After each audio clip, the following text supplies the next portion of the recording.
Selain punya jaringan sistem internal partai, kita juga ada di luaran, namanya Gerakan Nahdien Bersatu yang dipelopori oleh para gawagis. Jadi selain mengkampanyekan, menginginkan ketua umum kami dicapreskan, juga bagaimana elektoral partai kita bisa menguasai kembali seperti tahun sebelumnya. Sesungguhnya hanya butuh 120, artinya kita kelebihan caleg ya. Dari kelebihan itu kita pilih yang benar-benar potensial. Infrastruktur, mesin sudah ada, kemudian jaringan berarti kan sudah ada. Dalam mengoperasionalkan sistemnya ini kita didampingi oleh konsultan politik sehingga kita lebih terarah. Itu diantara hal-hal kenapa kami optimis untuk bisa merebut. Menjadi nomor satu lagi. Menjadi nomor satu.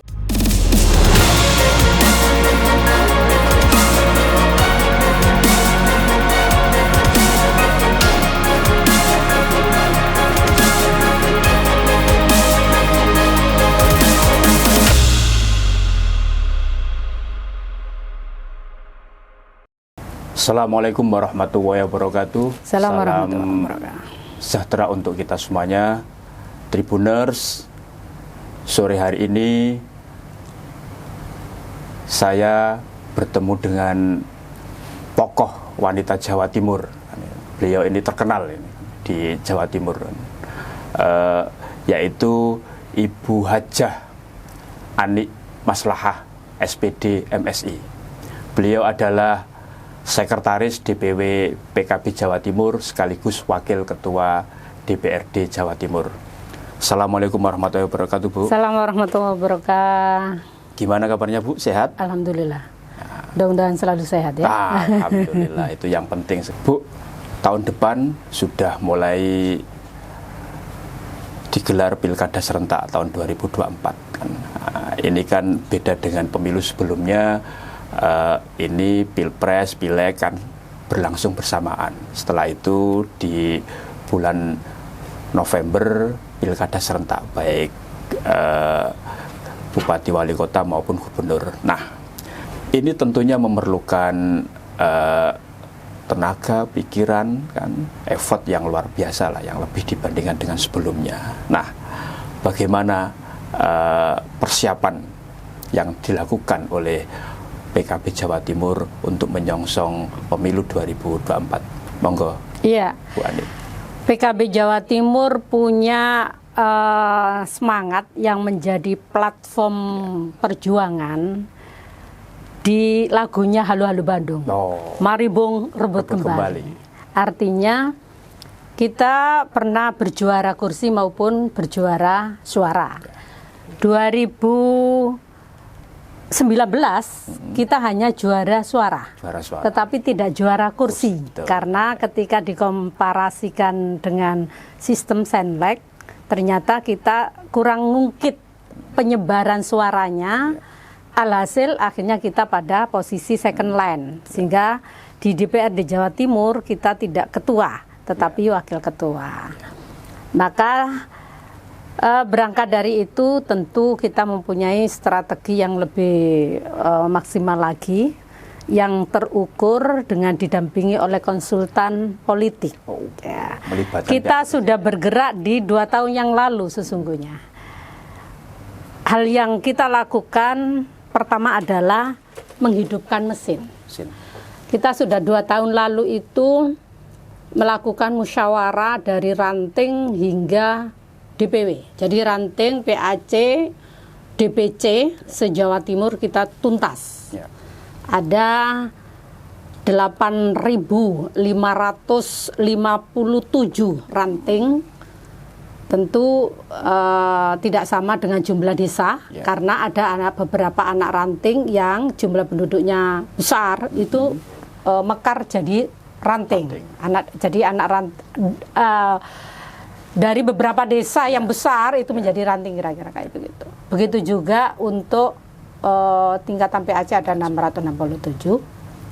Selesai kita di 2 tahun yang lalu. Yang kedua, kita sudah punya 5.000 trainer yang siap untuk memobilisir tim ses semacam kayak begitu. Kalau kita namanya memobilisir kader penggerak TPS. 5.000 itu 1 tahun yang lalu kita lakukan pelatihan TOT namanya. Yang hari ini kita sudah lakukan rekrutmen, setiap TPS ada 2 kader penggerak. Jadi setiap TPS. Karena TPS hari ini ada 130.000 sekian berdasarkan pemilu 2019, maka kita ada 260.000 sekian kader yang siap untuk melakukan pergerakan, ya, baik itu pilpres, pilkada maupun pileg. Infrastruktur itu hari ini kita sudah selesai, tinggal kita menggerakkan terus, bahkan di akhir 2021 kemarin kita sudah rekrutmen saksi. Per hari ini baru 30% lah dilakukan pelatihan. Kalau rekrutmennya tuntas, tetapi pelatihannya baru 30%. Mengapa? Karena saksi ini penting.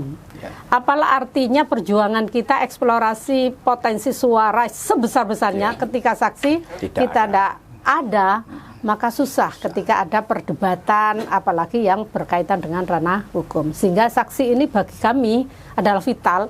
Yang tahun sebelumnya kami ada beberapa titik yang tidak mencukupi untuk itu. Sehingga kesiapannya saya katakan merebut kembali kemenangan itu selain mesin politik kita selesai, kita juga infrastruktur lain yang terkait dengan pengamanan suara nanti saksi kita juga selesai. Itu yang kedua. Nah, yang ketiga, karena kebetulan kita juga punya hajat hasil muktamar PKB tahun 2015 di Bali, mengusung Ketua Umum kami namanya Gus Muhaimin untuk dicapreskan oleh seluruh kader PKB se-Indonesia. Tentu ini akan ada kotel efek yang positif, di mana Jawa Timur ini hubungan kultur NU, struktur NU dengan PKB masih sangat solid, sangat valid, sehingga kita selain punya jaringan sistem internal partai, kita juga ada di luaran, namanya Gerakan Nahdien Bersatu yang dipelopori oleh para gawagis, mulai Gus Kausar, Gus Salam, banyak Gus lah di Jawa Timur. Jadi selain mengkampanyekan, menginginkan Ketua Umum kami dicapreskan, juga bagaimana elektoral partai kita bisa menguasai kembali seperti tahun sebelumnya. Kita menang kursi, menang suara.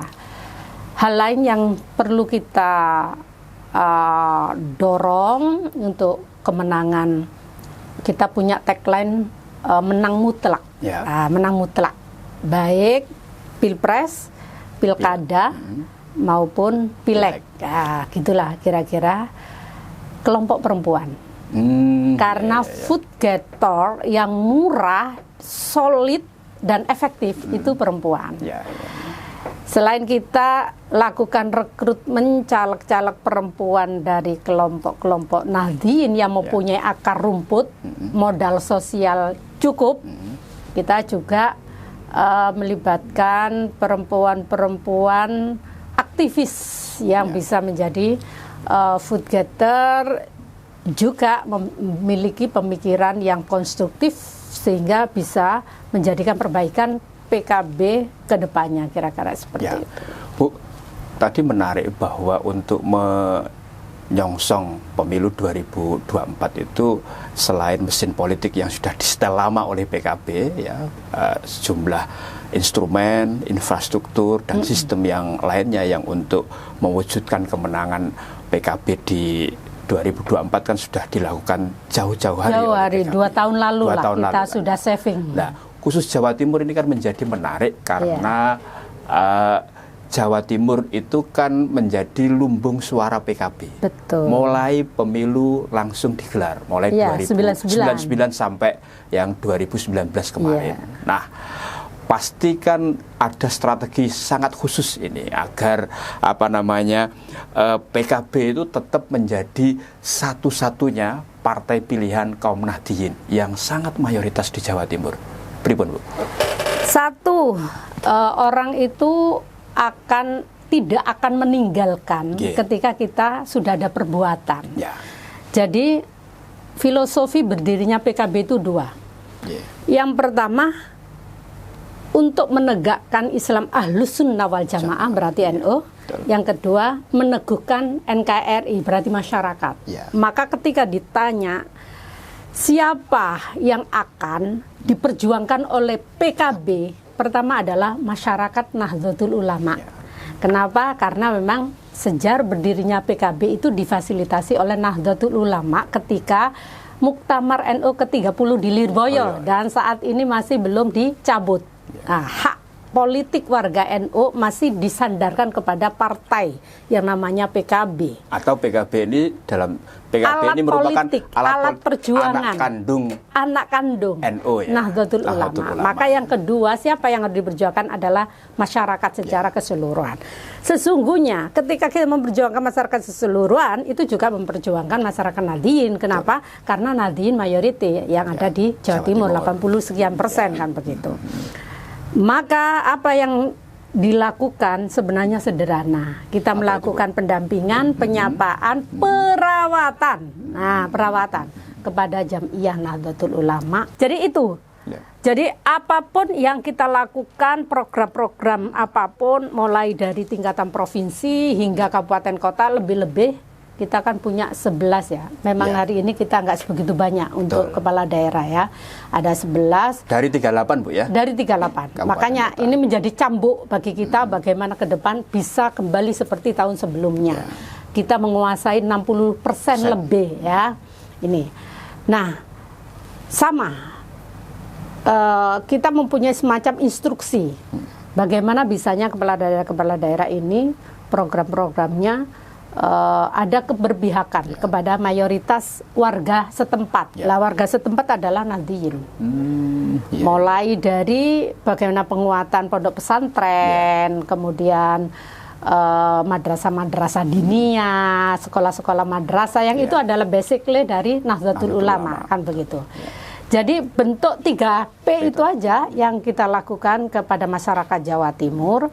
Dan itu terbukti ketika Ketum akan berhajat di Capres, kita tanpa meminta, beliau mempunyai keinginan sendiri mendirikan yang namanya Forum Gerakan Nahdliyin Bersatu. Artinya masyarakat Nahdliyin di Jawa Timur ini diminta untuk bersatu bagaimana bisa memenangkan kembali siapapun yang diusung oleh PKB. Tentu ini akan berkotil efek pada elektoral partai. Bu, selain Nahdliyin itu menjadi lumbung pendulang suara utama PKB, di pemilu 2024 ini kan ada hal yang cukup menarik, Bu. Bahwa selain memilih perempuan itu mayoritas, ternyata berdasarkan ini survei itu kan mayoritas sekitar 55% itu pemilih itu ternyata dari kalangan milenial dan generasi Z. Betul. Mungkin yang dari 55% itu pasti yang dominan perempuan Jawa Timur. Nah, ini kan pasti butuh strategi lain ya untuk bisa menarik biar PKB ini menarik di hadapan para pemilih milenial dan generasi Z dan juga para pemilih pemula. Nah, apa, Bu, yang sudah dilakukan oleh PKB untuk menggait suara yang cukup mayoritas, lebih dari 50%? Ini tidak dinafikan memang bonus demografi Jawa Timur mendahului dari nasional. Kita 2019 sudah mengawali. Secara nasional baru 2023 loh sesungguhnya. Tapi kan nanti gongnya kan di 2024 terutama. Kalau gongnya bonus demografi 32 kan begitu. Tetapi memang betul nanti itu ada sekitar 50-an lah ya kelompok milenial untuk menguasai suara. Ya. Satu yang sudah kita lakukan adalah rekrutmen untuk caleg milenial. Kita memberikan privilege, memberikan nilai tersendiri dengan diberikan pada posisi yang Sekalipun bukan nomor urut ya, nggak tahu ya, lepas nanti jadi sistem terbuka tertutup, itu urusan nanti. Tapi paling tidak milenial yang sekiranya mempunyai potensi untuk pendulang suara yang signifikan, dia mempunyai modal sosial yang cukup, maka mereka akan mendapatkan nilai tersendiri dari partai. Dulu kalau ngomong milenial kan pasti orangnya masih baru kan begitu ya. Dan belum pengalaman. Tentu nomornya sabuk ke bawah. Betul, nah, dari PKB nomor sepatu lah, nomor sepatu. Istilahnya kan nomor sepatu ya. Di PKB tidak demikian. Dia akan mendapatkan privilege tersendiri asalkan memenuhi persyaratan-persyaratan yang saya sampaikan dia. Satu. Yang kedua, akhir-akhir ini ketika kita mengadakan program, kita sudah mulai mendelegasikan, memberikan kewenangan penuh, memberikan kesempatan yang lebih luas anak-anak yang bekerja. Sebut saja kemarin kita sudah mengadakan sholawat, festival sholawat Banjari di Jawa Timur, digelar beberapa waktu lalu dengan sistem zonasi, ada 6 dari 38 kabupaten kota, kemudian difinalkan di depan DPW di sini. Itu pure pelaksananya anak muda, pesertanya maksimal 40 tahun. Jadi sekaligus kita ingin menumbuh kembangkan potensi anak-anak muda untuk bersolawat. Sehingga yang tua-tua cukup lestari di masing-masing daerahnya, tetapi bagaimana mengeksplor potensi anak muda ini untuk bisa berkiprah yang lebih ekspansi lagi dengan forum-forum seperti itu. Termasuk besok kita akan memeriahkan dan mensukseskan peringatan 1 abad NU. Apa Bu yang kita ada 3 agenda. Di tanggal 5 kita besok gelar doa di sini, sholawat Nariyah 4444, juga doa-doa yang lain yang intinya adalah mendoakan bagaimana acara besok sukses, ada keberkahan. Yang tanggal 7 ya. Yang tanggal 7. Tanggal 6-nya kita ada pawai. Ada pawai dari DPW putar-putar Surabaya, kemudian finishnya di Makam Sono. Makam Sono itu makam aulia yang ada di Sidoarjo. Makam leluhur, di atasnya Mbah Ut. Yang terkenal religinya kan Mbah Ut di Sidoarjo. Itu ternyata ada makam aulia yang baru 3 tahun lalu diresmikan oleh Kabupaten Sidoarjo. Kita akan berdoa juga di sana. Bersolawatan, berdoa bersama. Baru hari hanya kita akan namanya Gus Muhaimin berkhidmat kepada NU, memberikan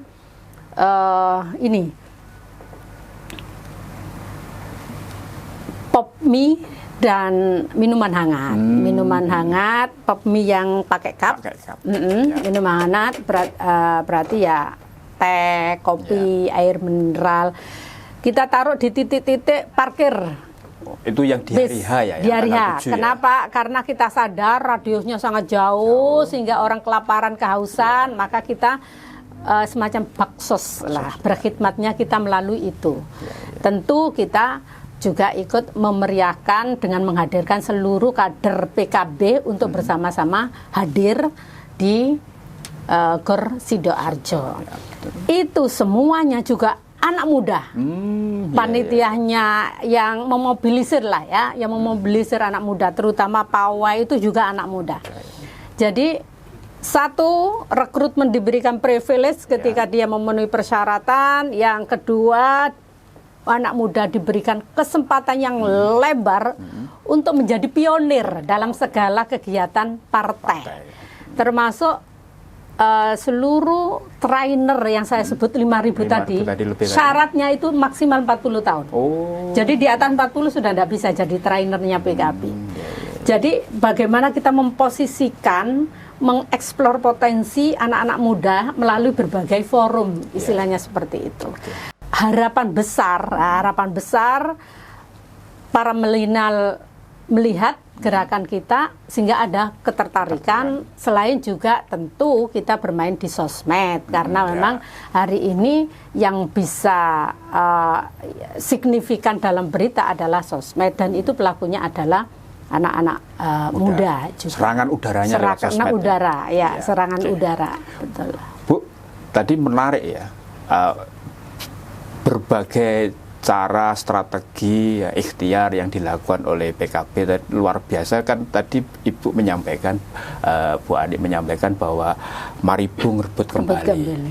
Ini menarik untuk konteks Jawa Timur terutama karena sejak pemilu 99, Jatim itu kan kalau suara itu kan cuma kecolongan sekali di 2009 yang kalah dengan Demokrat ya. Iya, karena kita pecah. Karena waktu itu pecah dengan ya adalah yang PKM itu kan seperti itu. Di 2019 sebenarnya menang, cuma kursinya yang kalah tidak bermahkota. Tidak bermahkota seperti itu. Nah, ini tentu apa namanya pasti sudah menjadi cita-cita lama semua ya di internal PKB untuk bisa menjadi nomor 1 di Jawa Timur. Mari Bung rebut kembali tadi. Seberapa kuat Bu effort ini masuk ke dalam semua pengurus, kader dan simpatisan PKB agar PKB bisa mari Bung rebut kembali menjadi nomor 1 di Jawa Timur. Karena Jawa Timur ini adalah punjernya PKB lah. Lumbung padi nasional PKB kan dari Jawa Timur. Berikut. Iya, kita bergerak di semua lini. Ya.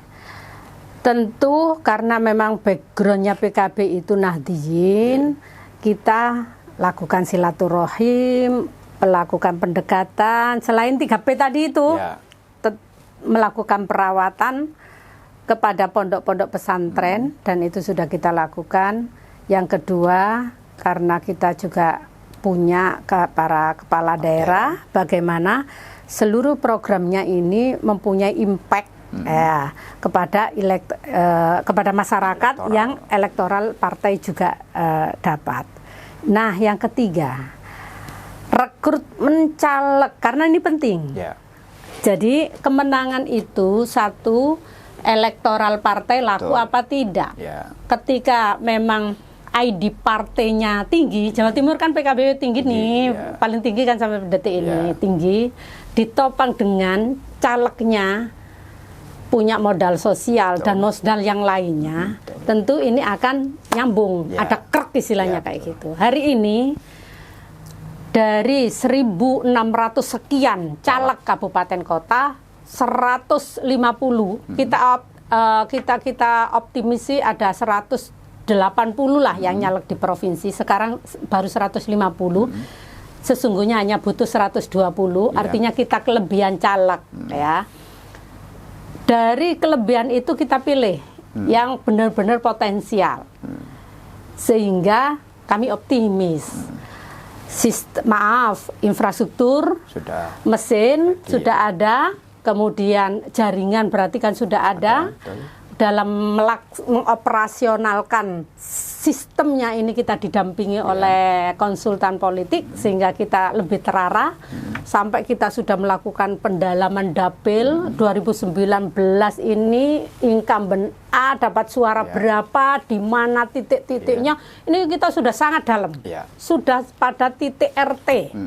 Berapa suaranya Ani di Sidoarjo, di desa mana saja, RT berapa itu sudah ketemu kita. Artinya pola by name, by address, by address dari 2019. Berapa jumlah suaranya itu sudah ada semua. Ya, di 2019 ini sudah tereksplor, tinggal bagaimana penguatan aja. Ini sudah. Tentu kita nggak buka di sini, itu strategi dari kami. Itu diantara hal-hal kenapa kami optimis untuk bisa merebut. Menjadi nomor 1 lagi. Menjadi nomor 1. Jadi mesin sudah ada, jaringan sudah ada, sistem ada konsultannya lagi-lagi, ditambah dengan caleg lebih potensi hari ini daripada 2019. Kapasitas dan kualitasnya juga lebih bagus. Kapasitas dan kualitas lebih bagus hari ini daripada 2019. PKB kan nomor urutnya 1 kan? Ya, nah, berarti cocok lagi. Kalau menjadi nomor 1 lagi di Jawa Timur. Amin.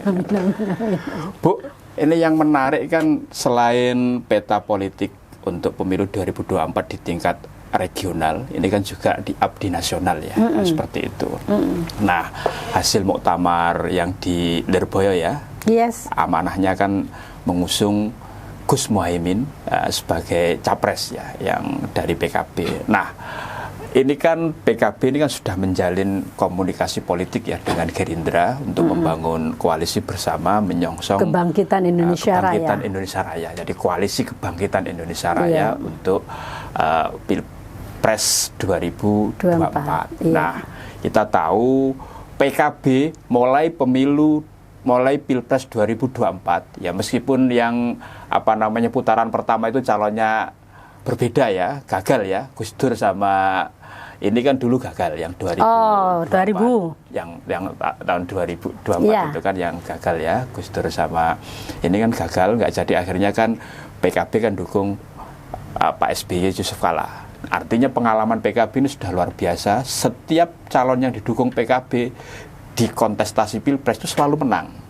Sampai terakhir 2019 ya. Nah, terkait hal itu Bu, gimana ini untuk yang 2024 ketika PKB ternyata sekarang menjalin komunikasi dengan Gerindra? Ya, saya luruskan, untuk mencalonkan Gus Dur bukan gagal, kita berhasil, hanya cuma karena ada konstelasi politik kan begitu. Kalau yang waktu itu kan yang tes kesehatannya kan Gus Dur dianggap tidak memenuhi syarat. Nah, kalau tahun 2020 kan kita mengantar hanya 2 tahun, nggak sampai 5 tahun karena ada konstelasi politik yang kurang berpihak kan begitu kan. Prinsip sejak reformasi hingga saat ini, siapapun calonnya yang didukung PKB pasti menang. Itu prinsip. Betul. Sudah capek lah kita hanya mengantarkan. Maka kita harus bisa kembali di tahun zamannya Gus Dur, bahwa kita pernah mengantar Gus Dur. Berhasil jadi presiden walaupun di tengah ada konstelasi politik yang kurang menguntungkan. Hari ini kami lebih yakin untuk bisa tidak hanya sekedar mengantar, tetapi kita menjadi kunci, semacam kayak begitu. Dengan ketua umum kami, harapan besarnya sih di capres, ya bukan cawapres. Tetapi kita sudah sepakat sami'na wa ata'na. Hasil koalisi Kebangkitan Indonesia Raya, bahwa capres-cawapres ini kewenangan mutlak masing-masing ketua partai.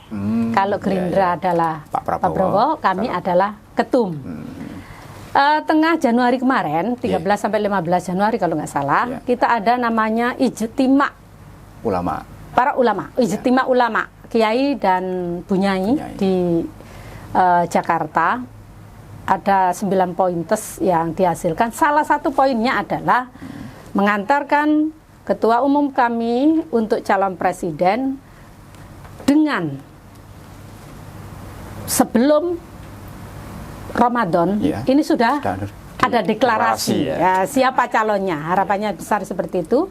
Maka menindaklanjuti itu, alhamdulillah baik ketum maupun Pak Prabowo ada follow up-nya dengan mendirikan sekber. Nah, sudah ada di Jakarta. Nah, bagaimana yang di Jawa Timur? Tentu kami masih menunggu instruksi yang lebih lanjut. Apa yang harus kita lakukan? Ya, kita sih sudah ada speak ringan lah, ngopi-ngopi ringan dengan Pak Anwar Sadat selaku ketua DPD. Tetapi belum sampai detailing karena memang kami masih menunggu siapa yang dicapres dan cawapreskan. Ya memang sih ada Nasdem yang sudah melakukan approachment kepada 2 ketua umum ini. Sejauh apa keseriusan ini kewenangan mutlak dari DPP. Prinsip Jawa Timur akan mematuhi seluruh instruksi yang diberikan oleh DPP. Pada prinsipnya kita akan siap untuk lebih maksimal, gaspol namanya kita, untuk kemenangan siapapun yang bergandengan dengan ketua umum kami. Seperti itu. Bu, ini kan juga menarik ya ketika PKB dan Gerindra ini menjalin komunikasi politik untuk proyeksi pemilu 2024. Kita tahu bahwa yang juga sebelumnya pernah viral ya, bahwa Gus Dur itu pernah ya memprediksi atau menyampaikan, kalau orang percaya itu ramalannya atau ininya, prediksinya bahwa Pak Prabowo ya itu nanti akan menjadi pemimpin negeri, kalau bahasa ini kan, atau presiden lah kan, di usia senja atau usia tua lah. Apakah salah satu yang mendorong ya PKB ini sekarang ini komunikasi politik yang cukup intens dengan Gerindra, faktor itu, Bu? Di luar tentunya adalah faktor semangat untuk membangun koalisi Indonesia Raya tadi ya, seperti itu. Iya. Kalau motivasi motivasi awal sesungguhnya adalah motivasi untuk bagaimana memajukan kesejahteraan Indonesia ini dengan cepat. Dan itu kita melihat adalah keinginan Pak Prabowo ke sana. Nah, jadi ya orang Jawa Timur bilang, oh visi misinya sama. Visi misinya sama. Adapun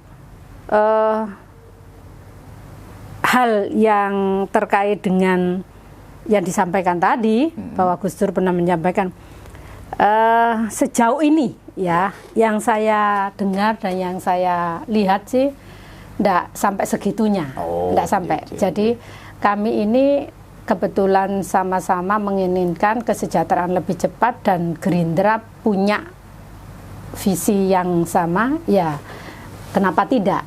Yang kedua, sama-sama partai besar. Setidaknya adalah hasil survei ini kan, PKB ku kalau enggak nomor 3, nomor 4, 3, 4 kan begitu. Walaupun 2019 kita nomor 5, tetapi faktanya beberapa berikutnya itu kan PKB bisa mengalahkan Golkar pernah, kemudian Nasdem sama Demokrat, sehingga pernah juga dalam beberapa survei beberapa waktu lalu kita pada posisi ketiga, pokoknya 3, 4, 3, 4, dan Gerindra pasti nomor 2. Untuk bisa mewujudkan kemenangan, tentu kita harus koalisi dengan partai besar. Itu salah satu motivasinya juga sih. Tetapi yang terpenting adalah karena sama-sama menginginkan Indonesia sejahtera lebih cepat, itu aja sih, memperbaiki Indonesia yang lebih baik dengan cepat. Dan itu menjadi misinya Gus Muhaimin Iskandar. Bu, ini kan juga masih cair ya, untuk selama janur belum melengkung. Ya, selama janur belum melengkung, karena pengalaman 2019 kemarin kan gimana, ternyata penentuan pasangan calon itu kan ditentukan di injury time. Detik-detik, hanya beberapa jam sebelum mendaftar di KPU. Nah, ini pastikan potensi seperti itu kan pasti nanti akan terjadi. Artinya bisa jadi nanti PKB jadi dengan Gerindra atau dengan partai yang lain, atau membangun faksi koalisi baru atau seperti apa. Ini pasti sudah ada ancang-ancangnya kan, yang sudah dipikirkan betul ya di internal PKB. Sejauh ini kan pasti ada plan A, plan B, plan C, segala dan seterusnya. Di dunia ini tidak ada hal yang tidak mungkin kan begitu, apalagi dalam politik. Gerakan itu, perubahan itu per detik adanya, bukan per jam, tapi per detik. Sejauh ini, sampai detik ini, kita tetap komit terhadap kesepakatan koalisi dengan Gerindra. Adapun capres-cawapresnya bergantung kedua beliau, ketua. Hak vetonya mereka. Hak vetonya beliau. Karenanya, apakah ada opsi lain itu kita, karena memang itu domainnya DPP dan kami pada posisi daerah, kita tidak mempunyai kewenangan untuk terlalu intervensi itu. Yang pasti kita selalu kader di daerah, hari ini kita komitmen terhadap Gerindra untuk mengusung kedua tokoh, ketua partai masing-masing. Tinggal siapa yang menjadi presiden dan siapa yang wapresnya, kan tinggal begitu. Tapi barisannya masih tetap satu ya? Prinsip apapun yang menjadi keputusan DPP Jawa Timur, Samina wa ta'na, hari ini barisan tetap satu, masih tetap dengan Gerindra. Bu, ini menjadi menarik. Gerindra mengusung Pak Prabowo, PKB mengusung Caimin. Nah, Ini kan beberapa waktu lalu itu kan sempat ini ya, bukan isu ya, bahwa viral juga bahwa presiden ya yang memimpin republik ini itu harus dari Jawa.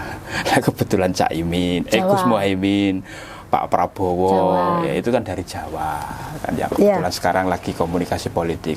Terus sejarah Republik juga dari 7 presiden itu kan 6 dari Jawa ya, di luar Pak Habibie. Ya, seperti itu. Bagaimana soal bahwa presiden itu kan harus dari Jawa itu, kalau tanggapan Bu Ani seperti apa? Ya pasti saya senang karena calon presiden saya dari Jawa. Hanya saja begini, Indonesia ini kan negara kesatuan. Jadi dari manapun, Jawa, luar Jawa, satu yang menjadi jihadnya. Apa? Ya masyarakat Indonesia, tanpa harus membedakan.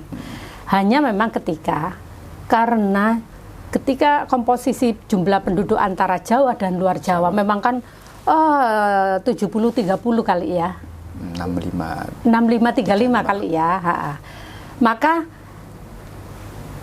pemimpin ini representasi dari kelompok mayoritas itu akan lebih qualified. Nah, setidaknya dalam konstelasi politik akan lebih kuat. Nah, ketika ada oposan tidak begitu mempengaruhi pada instabilitas politik, instabilitas ekonomi, instabilitas sosial dan lain sebagainya. Ketika yang menjadi pimpinan ini adalah kelompok mayoritas, tentu produk yang dihasilkan ini akan lebih membawai kepada nasional. Kenapa? Karena mayoritas sudah terwakili oleh dirinya, tidak mungkin kemudian menafikan. Ini penting untuk dunia luar, untuk negara-negara lain terhadap kepercayaan Indonesia. Karena apalah artinya ekonomi kuat, tetapi ketika instabilitas politik terjadi, maka tentu investor akan lari, berdampak kepada kemiskinan akan semakin tinggi. Jadi penting begitu-begitu itu. Dari sisi, karena calon kami dari Jawa seneng, dari sisi kepentingan masyarakat secara nasional juga memang idealnya demikian. Idealnya demikian, karena memang kelompok mayoritas yang kemudian menjadi penguasa ini akan lebih lebih settle lagi mungkin seperti itu ya. Bu, terakhir ini Bu, PKB kan ingin jadi nomor 1 lagi nih, kan seperti itu. Kalau beberapa partai, sejumlah partai itu kan shortcutnya ya, cara instan ya untuk bisa mendulang suara besar itu kan dengan menempatkan tokoh masyarakat, public figure, artis, seleb, ya dan orang terkenal lainnya kan seperti itu, yang secara elektoral tadi kan Ibu katakan tadi modalnya tadi sudah ada untuk diusung baik sebagai caleg maupun calon kepala daerah. Nah, apakah PKB juga akan melakukan itu? Itu satu di antara strategi. Dan itu sudah kita lakukan eksplorasi lah bahasa kita. Tetapi ada hal lain juga yang tak kalah penting, artinya sama-sama penting. Bahwa formulasi PKB ini lebih pada diarahkan sebagai partai kader. Jadi bagaimana eksplorasi potensi itu berangkat dari kader yang tidak mengandalkan instan. Kenapa? Karena ideologi ini penting. Jadi kolaborasi PKB itu instan iya, manakala dalam hal tertentu kita butuh itu, karena namanya politik itu kan yang penting menang. Kalau menang kan bisa berwenang, karena kekuasaan itu kewenangan kan begitu. Tetapi PKB karena politik itu wasilah ya, untuk perjuangan, mencari apa keberkahan, maka itu bukan satu-satunya strategi, ya itu bagian. PKB lebih mendorong kepada bagaimana potensi kader ini yang dimaksimalkan, sehingga kalau dikatakan PKB ini lebih pada kolaborasi aja sih. Yang pasti per hari ini kita sudah siap 38 kabupaten kota untuk menjadi kontestan ya. Tentu memang ada beberapa opsi masih termasuk apakah berdiri sendiri atau koalisi dengan siapa, ini sudah kita arrange lah ya. Ya termasuk gawagis-gawagis, calon di PKB nanti gus-gus banyak ya, banyak dari gus-gus itu banyak yang punya modal sosial tadi itu, termasuk di pilkada nanti ada juga yang incumbent kita antar, di beberapa titik incumbent kita antar dan saya meyakini masih kuat, termasuk ya kita terus melakukan hubungan yang kuat dengan Nahdlatul Ulama. Itu penting karena fakta lo ya, para pemimpin kepala daerah ini juga beberapa titik juga aktivis organisasi dan itu NU dan itu menang kan begitu. Sebut aja Sidoarjo, bupatinya ini kan ya bupati kultur sesungguhnya kan, kultur pondok pesantren, kultur NU, kayak begitulah nanti ada beberapa titik yang instan. Dilihat dari karakteristik dan kecukupan syarat untuk menang di daerah, sehingga kami ini tidak mengeneralisir strategi. Kita melihat potensi daerah, karakteristiknya seperti apa, baru kemudian ada strategi apa begitu. Artinya kalau misalkan DPRD Jatim, sekarang kan dapat kursi dari 120 kan 25. Nah kira-kira di 2024 naik jadi berapa Bu? Kita hitungan kuantitas dari konversi pemilu 2019 bisa di angka 30 ya. Dan kita pernah 33. Ya, ketika tahun 2004 ya. Kita pernah 2004 yang 33 itu. Kemudian setelah itu kita pecah PKNU. Padahal itu kursinya masih 100. Masih 100. Sekarang kan 120 ya. Betul, makanya saya pikir angka 30 itu angka yang realistis, yang terukur, karena itu tadi kita sudah eksplorasi dapil. Tadinya si A. Berapa suaranya 2019? Sudah metani begitu kita. Kalau kepala daerah Bu, kalau sekarang kan punya 11 dari 38 kabupaten kota. Ini kan kecil ya kan seperti itu. Nah, kira-kira jauh dari 2000 sebelumnya. Betul. Kan kira-kira di 2024 ketika pilkada digelar serentak di bulan November, berapa kira-kira nanti bisa proyeksinya bisa direbut oleh PKB? Proyeksi kita bisa 60%. 60%. Artinya dari 38 ya. Termasuk memenangkan Pilgub ya yang harus pecah telur kan? Automatically. Kan belum pernah pecah telur ini PKB ini kalau khusus Pilgub ya. Iya, otomatis itu. Iya. Siap. Kalau yang RI Bu?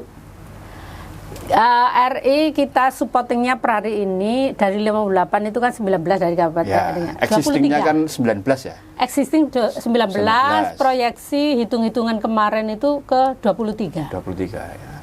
Cukup besar ya, dari 58 dan ya. Kita targetnya 100 Indonesia.